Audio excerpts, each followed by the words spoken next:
बगैर all India मजलिस इत्तेहादुल मुस्लिमीन के साथ लिए भारतीय जनता पार्टी को हराने का सपना देखना मुंगेरी लाल का सपना होगा। पूरी ईमानदारी और शिद्दत से जनता की सेवा करना चाहता है। इसलिए मैं अपील करता हूं कि जहां भी आपको पतंग का बटन नजर आए उस बटन को दबा देना, क्योंकि बैरिस्टर साहब अगर उस मीटिंग में होंगे तो वो सवाल करेंगे, वो पूछेंगे नीतीश कुमार से कि आप आज कैसे सेकुलर हो गए नीतीश जी।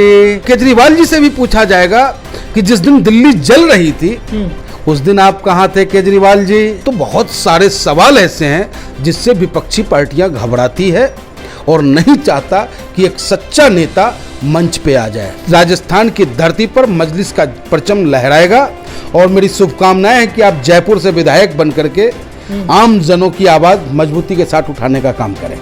सबसे पहले राजस्थान की बात कर ली जाए। राजस्थान में आपके नेता हुंकार भर चुके हैं। बहुत बहुत बधाई आपके माध्यम से मैं जमील खान साहब को देना चाहूँगा। और जिस उम्मीद और विश्वास के साथ बैरिस्टर असदुद्दीन ओवैसी साहब ने एक जर्नलिस्ट पे अपना विश्वास जताया है, और मैं समझता हूँ कि एक जर्नलिस्ट जितने बारीकी से ज़मीनी स्तर से लोगों के दर्द को समझ पाता है उतना हम भी नहीं समझ पाएंगे, क्योंकि आप घर घर घूमते हो, आप हर अधिकारी के नस को जानते हो, हर नेता का क्रियाकलाप क्या है उसे आप बारीकी से पहचानते हो। तो जमील साहब, आपसे अपील और आपसे उम्मीद भी है कि राजस्थान की धरती पर मजलिस का परचम लहराएगा, और मेरी शुभकामनाएं हैं कि आप जयपुर से विधायक बन करके आम जनों की आवाज़ मजबूती के साथ उठाने का काम करें। ओवैसी साहब पर लोग क्यों भरोसा जताएं? भरोसा क्यों न जताएं? मैं ये कहता हूं आखिर ओवैसी साहब पे भरोसा क्यों न जताया जाए? एक नेता में क्या गुण होना चाहिए? पढ़ा लिखा, इंटेलेक्चुअल। नेता में गुण क्या होना चाहिए? ईमानदार। नेता में गुण क्या होना चाहिए? काम करने वाला। तो ये सारे गुणों से भरा पड़ा आज आप देखो कि भारतीय जनता पार्टी के शासन में भी बेस्ट पीएम, बेस्ट सांसद का अवार्ड अगर कोई प्राप्त करता है तो वो नेता हमारा और आपका बैरिस्टर असदुद्दीन ओवैसी साहब होता है। तो बैरिस्टर असदुद्दीन ओवैसी साहब के नेतृत्व में जितने भी कार्यकर्ता हैं वो पूरी ईमानदारी और शिद्दत से जनता की सेवा करना चाहता है। इसलिए मैं अपील करता हूं कि जहां भी आपको पतंग का बटन नजर आए उस बटन को दबा देना। समझो कि आप एक अच्छे नेतृत्व को ताकत देने का काम कर रहे हो। 24 के चुनाव को लेकर तमाम विपक्षी दल एकजुट हो रहे हैं। बिहार में भी किस तरह से जो है वहां पर मीटिंग हुई, आपको नहीं बुलाया गया, आप वहां पर किस तरह से तैयारी कर रहे हैं? वो मीटिंग बिहार की आम आवाम के दर्द के लिए नहीं था। वो मीटिंग गरीब और दलित का भला कैसे हो उसको लेकर के नहीं था। वो मीटिंग था कि हम ईडी से कैसे बचें। वो मीटिंग था कि हम जो भ्रष्टाचार कर रखे हैं भैया, इसलिए सब मिलके एकत्रित हो जाओ और जंग लड़ो। और उस भ्रष्टाचार की मशीन में मेरा बैरिस्टर साहब तो फिट बैठ नहीं सकते, क्योंकि बैरिस्टर साहब अगर उस मीटिंग में होंगे तो वो सवाल करेंगे, वो पूछेंगे नीतीश कुमार से कि आप आज कैसे सेकुलर हो गए नीतीश जी। सवाल उठता है ना। इनसे भी पूछा जाएगा, केजरीवाल जी से भी पूछा जाएगा कि जिस दिन दिल्ली जल रही थी उस दिन आप कहां थे केजरीवाल जी। तो बहुत सारे सवाल ऐसे हैं जिससे विपक्षी पार्टियां घबराती है और नहीं चाहता कि एक सच्चा नेता मंच पे आ जाए। लेकिन भैया आज नहीं तो कल जनता हमें स्वीकार कर रही है और तुम्हारा सुपड़ा साफ होगा।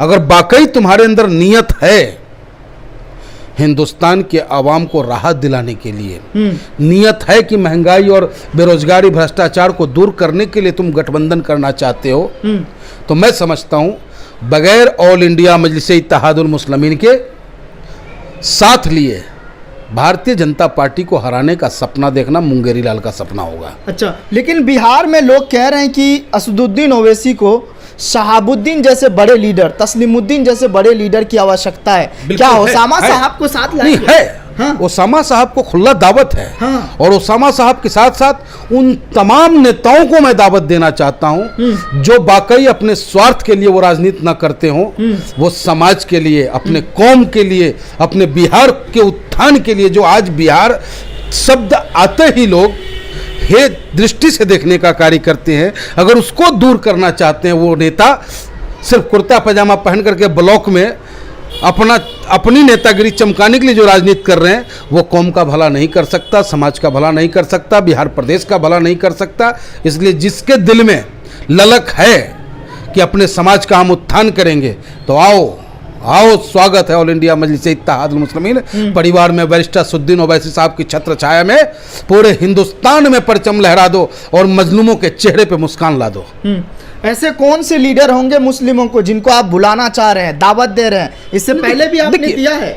बिहार वीरों से खाली नहीं रहा है। बिहार की धरती एक से एक, अब्दुल गफूर साहब जैसे मुख्यमंत्री भी बिहार ने दिया है, जगन्नाथ मिश्रा जैसे मुख्यमंत्री आए हैं, श्री बाबू जैसे मुख्यमंत्री आए हैं। लालू जी का मैं सम्मान इसलिए करता हूं क्योंकि लालू जी कहीं ना कहीं सामाजिक न्याय की लड़ाई को लड़ने का काम किया और जहां तक हो सका उन्होंने उसे जमीन पे लाने का काम किया। लेकिन आज लालू जी की भी स्थिति धृतराष्ट्र की तरह हो गया है।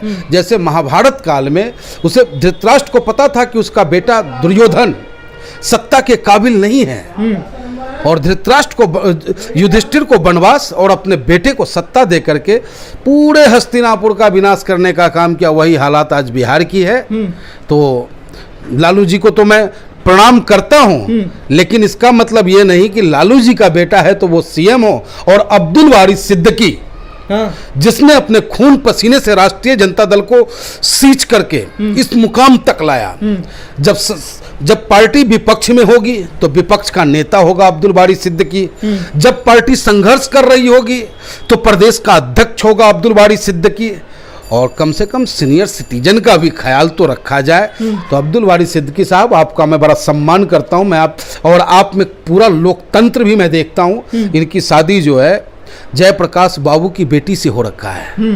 तो पूरा हिंदुस्तान बसता है इनके घरों में।